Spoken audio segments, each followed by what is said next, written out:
ASMR Koffin Radio.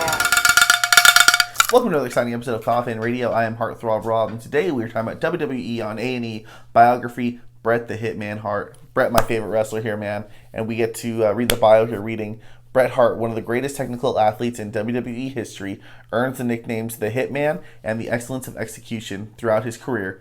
The five-time WWE title holder famously defeats Roddy Piper, Ric Flair, and Yokozuna. These A&E biographies on wrestlers have been pretty good, man. This one I feel like doesn't live up to the hype of Bret Hart, my favorite wrestler. Things that they kind of go over a little bit too much, things that they go over not enough. I feel like in the beginning, it's a lot about Stu and Helen Hart and about how they came to be in Stampede Wrestling, and I love all that. I know that. I wanted more to be about Bret.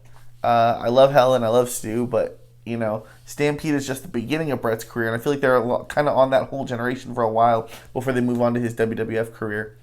But as they go into his WWF career, you get to see the early beginnings of him with Neidhart and Jimmy Hart as the Hart Foundation, which is really cool. You get to see them move on to a singles competition. He wins the Intercontinental Championship from Kurt Hennig, and then they show his win over Flair, but they really don't make a big deal of him becoming the first champion. I feel like a lot of it is more of wrestling has been his whole life, and not that he is literally the greatest of all time. I mean, I know, wrestling is subjective, and I can understand Shawn Michaels, Flair, whoever else might be your favorite wrestler. I get that, but should he not be in everyone's 5 to 10 top 10 wrestlers of all time? So to see that kind of bugged me. They go into about how the relationship that he had with the fans, which I thought was very cool from when he first wins his title. They go over the Owen stuff, but I feel like they really skip from 92 to 94. They don't go over the whole Yokozuna, Hulk Hogan, WrestleMania 9 fiasco. They really don't I mean, you see in the bio it says Yokozuna, but they do not really talk about him like that. They don't bring up Hogan at all. Even the Roddy Piper thing. I mean, they show the match a little bit, but they don't even go into that. They really go more into the Davey Boy Smith match, which I think is cool, but if you know anything about the backstory on Davey, how he was that night, they don't touch on that either, about the allegations that he was, coming down high off of crack cocaine that night. But they don't go into that. Like I'm saying, I'm not saying you want to paint people in a negative light, but I feel like these are bigger things that they could have spoke about for a second longer than if they kind of skipped a lot of the Helen and Stu part. They don't say the Click's name at all. Not that he was part of it, but I feel like that was also a big thing. They go into Montreal. They try and make Montreal a big thing. It is a big thing, but I feel like that's been done to death. I feel like Bret Hart has a lot more in his career as literally the greatest. To me, he's everyone's top 5. Everyone's top 10, at the very least, top 10. Everyone's.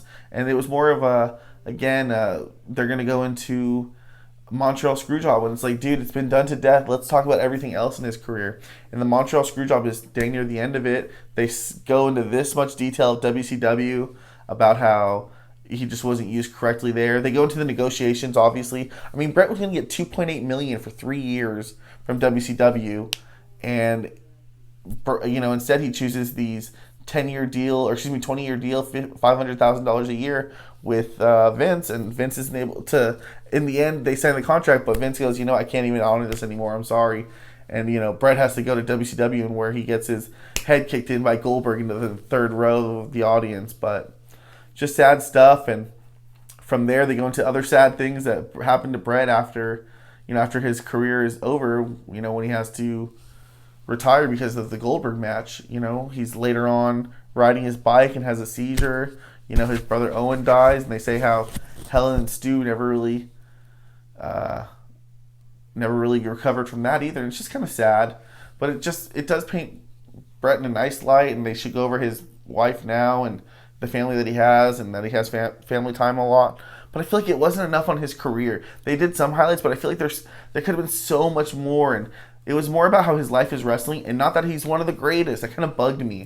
I don't know if maybe that was just me because I consider him like that, but it was still a good one, but I feel like it wasn't as good as it could have been. It's the potential of one of, this pivotal 90s wrestler. Bret was in the biggest in that whole decade. So it's sad to see that. But, we'll have to wait for the next one. to see how it's going to be. But let me know what you guys thought about this Bret Hart Bret Hart episode. We'll talk about it in the comments. Make sure you like, subscribe, and if you like what you're watching, then hop in the Koffin. Follow us on social media at Koffin Radio. Koffin spelled with a K. That's all for today. KSMR Koffin Radio.